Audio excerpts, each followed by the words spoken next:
today's gospel, we hear that after Jesus hears the news of the death of John the Baptist, he withdraws to a deserted place.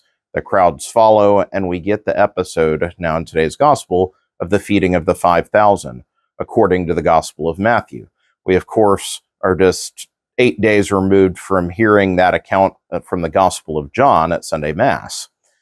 But what I want to focus on today, in the reading of John chapter 6 and the Sunday lectionary in these weeks, we get a deeper meditation on the Eucharist. So I'll pass on repeating that line of thought today. Instead, I simply want to focus on our own scarcity versus the superabundance of God's grace. And that is, we hear this dichotomy between the despair of the disciples of how to provide for this vast crowd of people. You hear first, send them away or send them for someone else to take care of it. And Jesus says, well, you feed them, you take care of them. And the response from them is, all we have is 5 loaves and 2 fish. It's incredulous. Like, we can't help. We can't do this.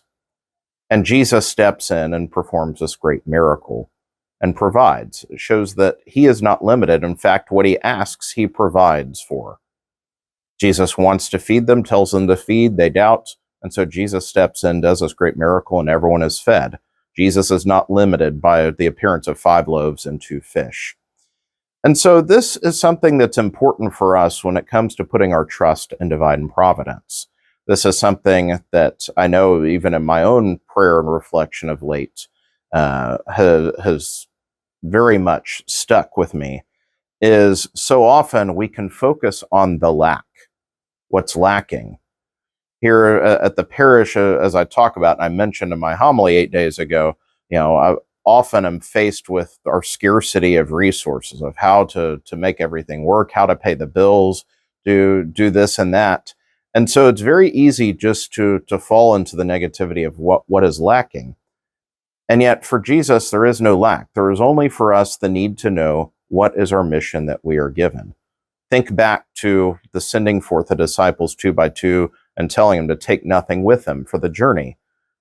That is the purpose of it, is to remind it that it's not by their human means that it will be accomplished, that God will give whatever is needed for the task. And so at times it may appear that we are charged with feeding 5,000 people with 5 loaves and 2 fish. I don't have what I need to face the task in front of me. God help me. It's not enough. I don't have enough.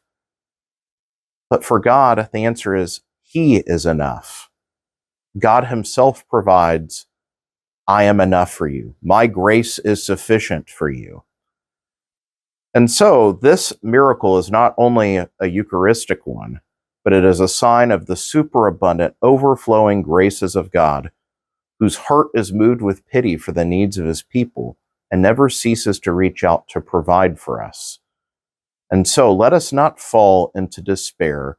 Let us not fall away from gratitude and into obsessing on lack, but instead put our trust in God, that the one who calls us will provide for every need. May God bless you all.